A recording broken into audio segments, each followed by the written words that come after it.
Hello everyone, welcome to Lit Studio. I'm Karishma Dumpala.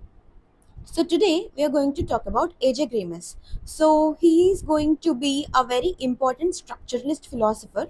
Alright, so we are discussing about structuralism, which is a very important literary theory if you want to crack any of the important exams like UGC NET or any of state set or GATE in English literature, or you are preparing for PhD in English or any of these important examinations. Alright, so now let's jump right into the video. AJ Grimes. All right. He's a French structuralist and he made significant contributions to the field of structuralism, particularly in the field of semiotics and narrative analysis. This particular person, A.J. Grimes, and also the person coming next to him would be Gerard Genette, were very famous uh, philosophers or thinkers in the field of narrative studies as well. So, if you are interested in the field of narrative studies, please understand his ideas and the ideas of Jared Janet so that you can understand about the field of narratology, which is a sub branch in the structuralism. All right.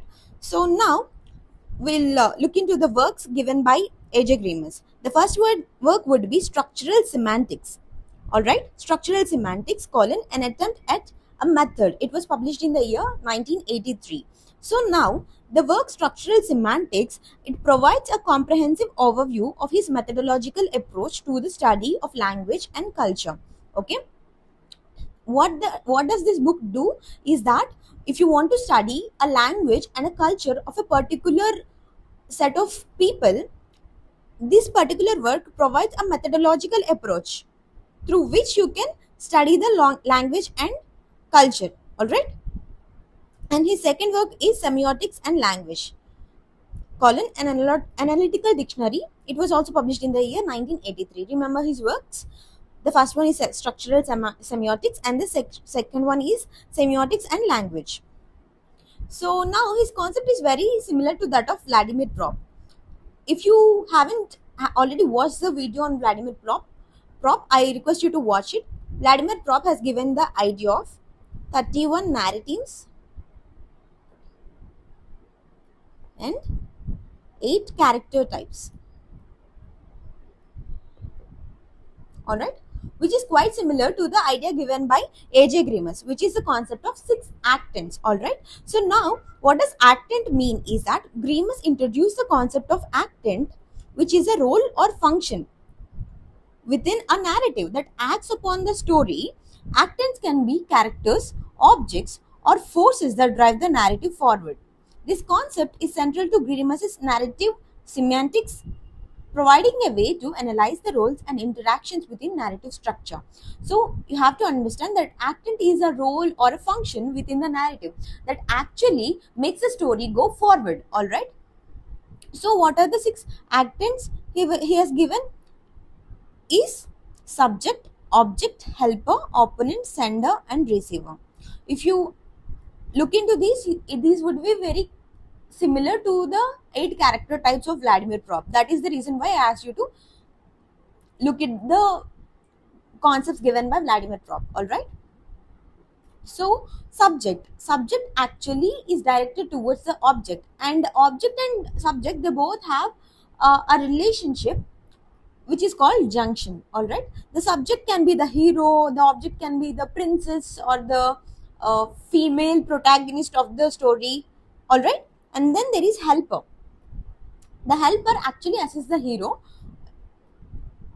in desire, in what he desires, in achieving what he desires, thereby establishing the junction. All right, the helper actually provides hero with some crucial information, or like acts in a way that would be helpful to the subject in achieving the junction. All right, he can be a wise man or a magician who would provide crucial information to the subject.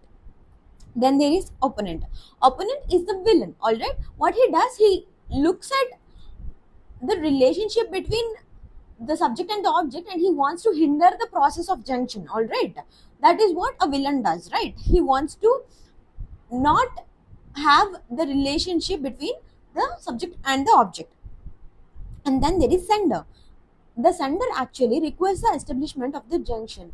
For example, if you read any of the books, there would be a king who would want to establish the relationship between the warrior and the princess. All right. So that is a sender, and then there is a receiver. A receiver is someone who benefits from the achievement of the junction. That is, for example, a kingdom. All right. I hope all of this is clear for you. There are six actants in the attention model given by A.J. Grimes. They are subject, object, helper, opponent, sender, and receiver. And now Grimes actually puts these six actants into three axes. All right. So what are the three axes? The axis of desire, the axis of power, the axis of transmission. The axis of transmission is also called as the axis of knowledge. All right. So the subject and object are in the axis of desire because the relationship or the junction is established because of the desire between the subject and the object. All right. The axis of power, the helper and the opponent. Helper has this power or some kind of magical element or some kind of information that would actually help the subject in achieving the junction. All right. Opponent has this power where he can hinder the junction. All right. So they belong in the axis of power, and then there is axis of transmission or axis of knowledge, in which the sender and the receiver are placed. All right. So this is a very easy concept if you understand it enough. So this is the concept given by AJ Grimes. The concept is the six actants and the three axes in which the six actants are present. All right. So that is it for this video. I hope you understand everything, and please make sure you take down this in your notes, and I hope everything is clear to you. All right. Thank you.